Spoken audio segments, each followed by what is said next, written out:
What is it like to live alone in old age? Momoko, 75, lives alone in the suburbs of Tokyo. After her husband's untimely death, her son and daughter each started their own families. Her son has gone to live in another city and seldom comes home to visit. Although her daughter lives nearby, she doesn't even call often. At night alone, she often worries about what she will eventually become if the days go on like this.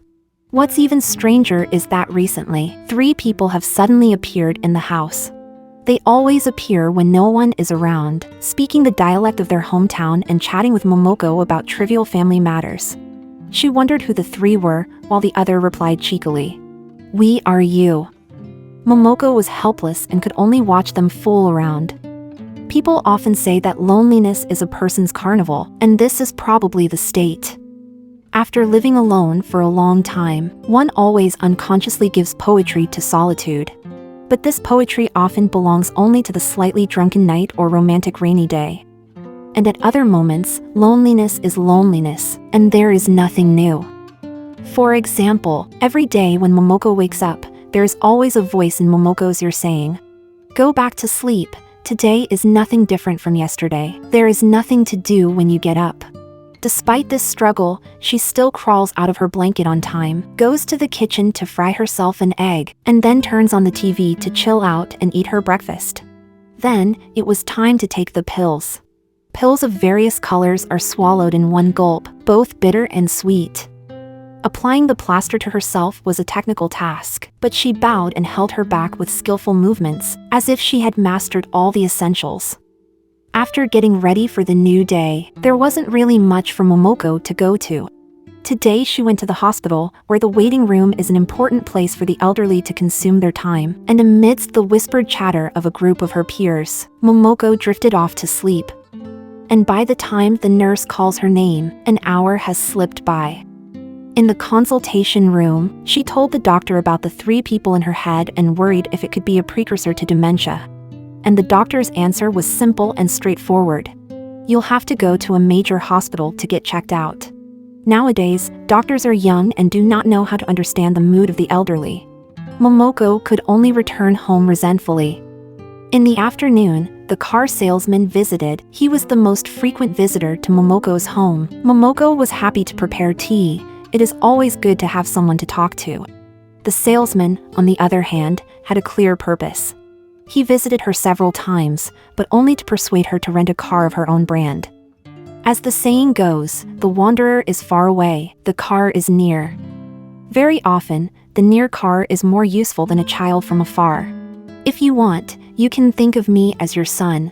The young man uttered a special sales pitch aimed at the elderly.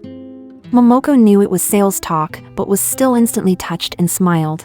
Sending the salesman away, Momoko went to the library as usual, the place where she would most like to pass her time. Upon entering, the janitor invites Momoko to join their senior citizen Taisho piano orchestra. But she has little interest and bows her head and declines. Walking through the aisles filled with elderly people, Momoko came to her favorite section of Earth history. She had recently been studying prehistoric animals, and had taken good notes for that purpose. As she concentrated, she felt a gaze on her and looked up to see a child holding a dinosaur illustration. With their eyes meeting, the child retracted his head between the books, but still cannot help but curious peek. Looking at the child in front of her, Momoko seemed to think of something and unconsciously smiled. Coming out of the library, Momoko kept reciting the chronology of the Earth. She was intentionally engaged in mind training. Momoko chanted as she cooked, and a cockroach appeared next to the garbage can.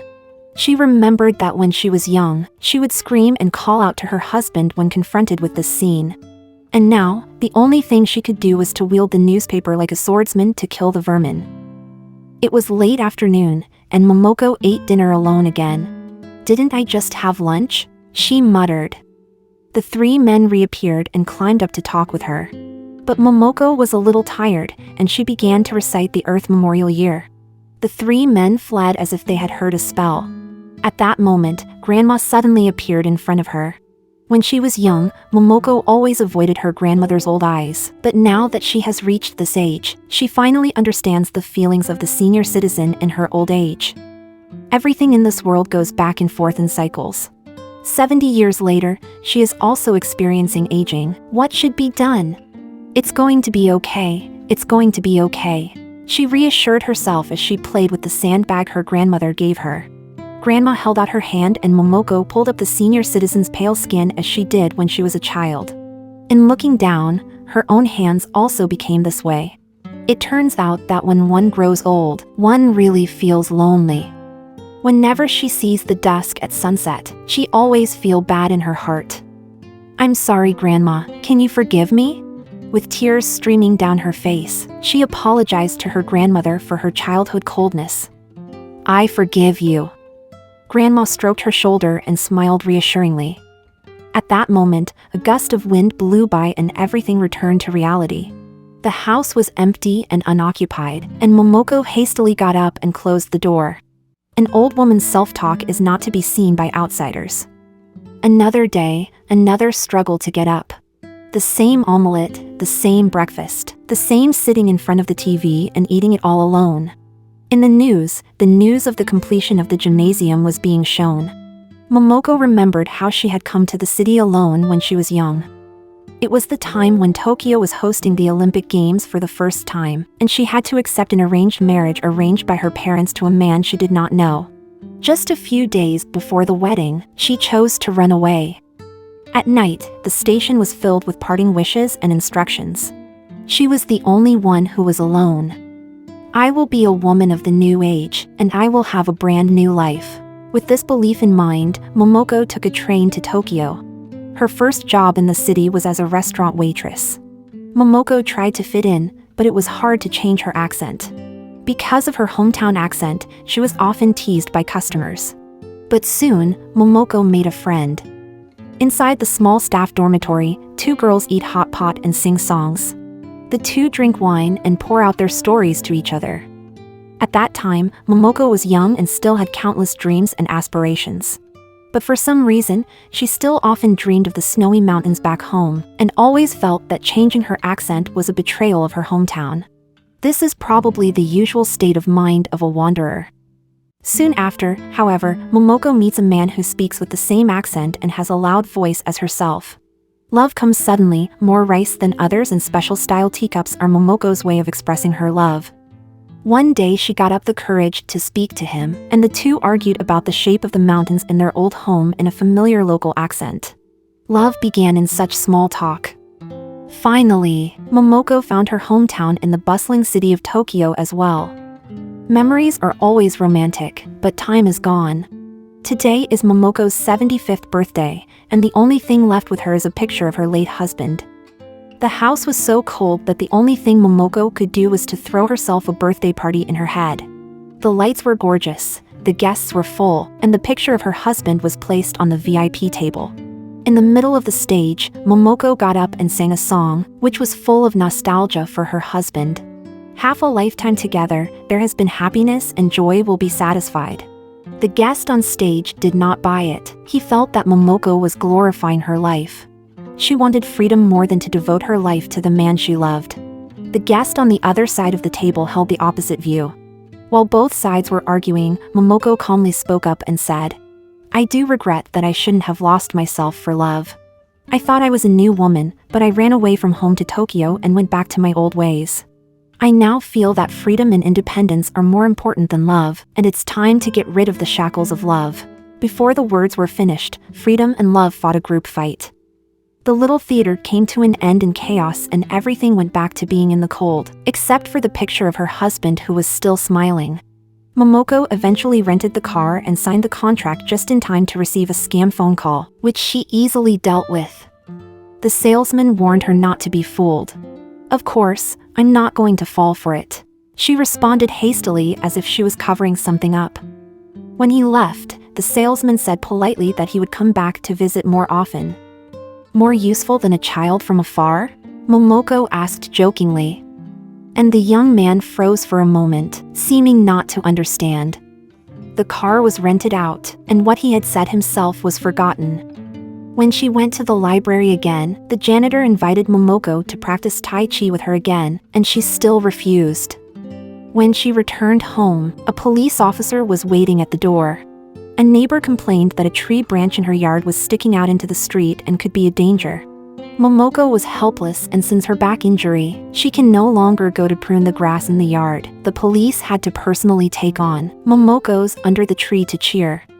This was originally a situation where the mother and her son got along, but after her son dropped out of college and got a job in another place, not only did he not come home, but he didn't even call.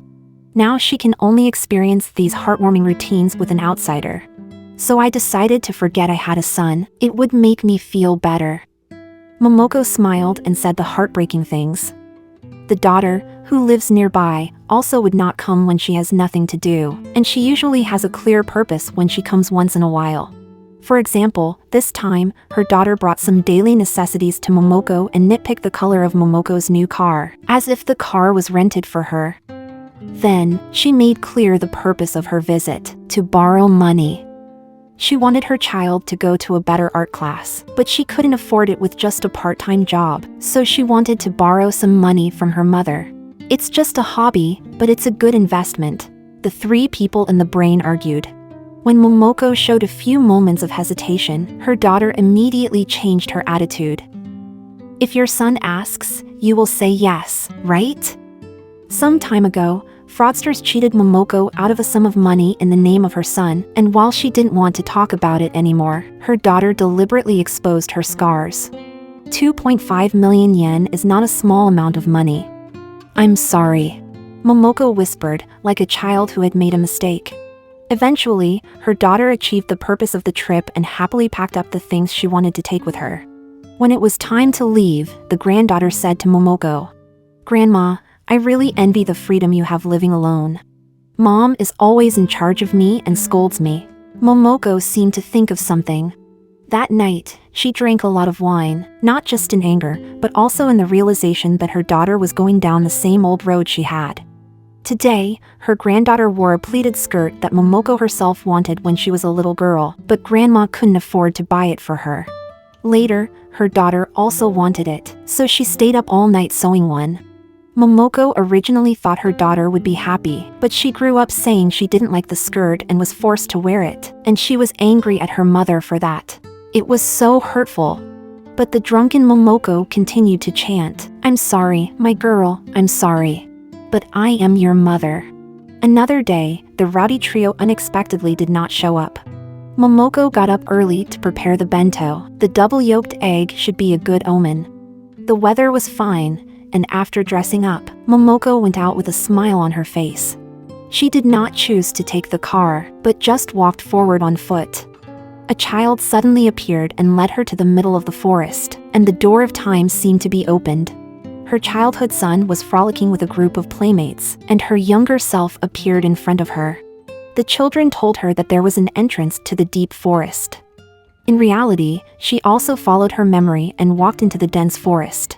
The sky was high and autumn was in full swing, and the forest was empty and deserted. As she walked, Momoko said to herself, "Talk to me, or I'll get used to the silence." But what can be said? Her husband died, her children didn't come to visit, she has worked for half her life, but she has nothing to show for it. Momoko felt lost. And then the young husband appeared by her side. He took Momoko's hand and moved on.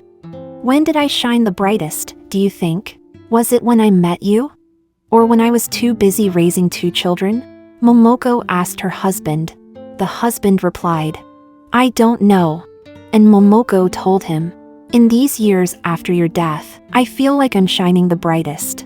I know you're in another world, and we're just separated for a while." The husband did not say anything, but just kept walking holding Momoko's hand. A few moments later, the young son and daughter also appeared behind them, and they played and walked with Momoko for a while. At a ramp, she met her childhood self again. Momoko took her back to her ancestral home, where she had her mom and dad and grandmother. She saw herself happily playing hide-and-seek, hiding under the table alone. She waited and waited until she became sleepy, and no one came seeking. Eventually, the heater ignited her clothes, and the scalding scars are still there today. The pain from childhood lasted throughout her life. Waving goodbye to the little Momoko, she hunched over and climbed up the ramp. Her younger self came back into view. At that time, Momoko was intoxicated with sweet love, thinking only of staying with her husband for the rest of her life, never thinking of loss. Instead, the Momoko of today tells her that they still love each other, only that after her husband's death, she can finally live her life the way she wants. This is the gift her husband left her, or rather, it was the meaning she found for her husband's death. Ora be goin' alone, Momoko said with a firm gaze. Finally, the stroll was about to reach its end. At this point, the bus that departed with Momoko arrived slowly. It turns out that going your own way doesn't leave you behind. She walked step by step toward the top of the hill. The sun was shining just right, and cheerful music was playing. Grandma, her husband, her children, all the people from her memories appeared behind her, each one accompanying her for only a short walk. But it is these memories of the past that have sustained her all the way to today. On the top of the hill, she placed the wildflowers she picked along the way in front of her husband's grave. Looking out, the pink evening sun was reflecting in the sky, and Momoko finally reached a reconciliation with all of herself. As winter approaches, Momoko continues to live her normal solitary life. On snowy mornings, she clears the snow from her front door alone. At night, when no one is around, the television becomes the best companion. Of course, a trip to the community hospital for a physical checkup remains her means of spending time. While waiting in the waiting room, the elephant on her notes suddenly galloped up. It could be knocked down, but refused to be tamed. Momoko finally understood that human life, like the history of the earth that she loved, goes through an incomparably long cycle from life to death back and forth. The fact that her own life has come so far is already a miracle. When she went to the library, the janitor invited Momoko to join her ping-pong team again. Maybe I can try. This time, Momoko didn't refuse again. Those 3 people are still there, and the scattering of lucky beans cannot drive them away. But it's also good, at least with their company. The lonely New Year's Eve is much more lively. It's spring again, and Momoko is frolicking with those 3 people when her granddaughter arrived unexpectedly. Another year older, she was finally able to take the bus to Grandma's house alone. Her doll was broken and she wanted to ask Grandma to help her fix it.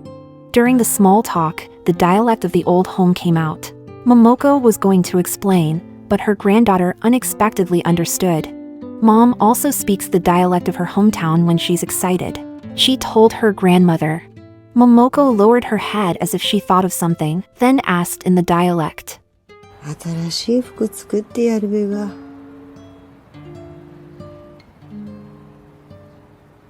作るべし、作るべし。 In 2005, the 50-year-old Tanaka Yuko played Minako in When is the Day to Study? She is a 50-year-old woman who has been unmarried all her life, worked part-time during the day and studied quietly at night. No matter how the surroundings changed, she insisted on her ideal life impartially. And 15 years later, the 65-year-old Tanaka Yuko is back as the 75-year-old Momoko in Ora be goin' alone. Momoko was unnoticed in her childhood, struggled to escape from her family of origin in her youth, worked for her own small family in her middle age, and in her old age, her husband died early and her children started their own families, leaving her to live alone. This is an ordinary life, just like every one of us. When we were young, we always imagined that we would grow old and be as bold and resolute as Minako. But when this loneliness really comes, we often find that Momoko is the reflection of our ordinary life. Perhaps we expended a lot of energy in advance to prepare for the end of life. But when it is close at hand, such as our memory starts to deteriorate, our thinking starts to dull, and our movements start to slow, it is probably still difficult to avoid anxiety, hesitation, and fear. Then we can slowly adapt, slowly accept, and slowly find a way to get through it. The life of a man goes through long cycles. During this period, there are often storms and loneliness. But no matter how unavoidable loneliness is, before walking, we must confidently say, Ora be goin' alone. Perhaps, such a certainty is not correct enough. But probably, the only way to face the endless time is to believe like this, with more ease and certainty. Life is really lonely, but Ora be goin' alone. This is Drama Reel. Make sure to subscribe and turn on notifications. so you can watch more videos like this. Thank you for watching.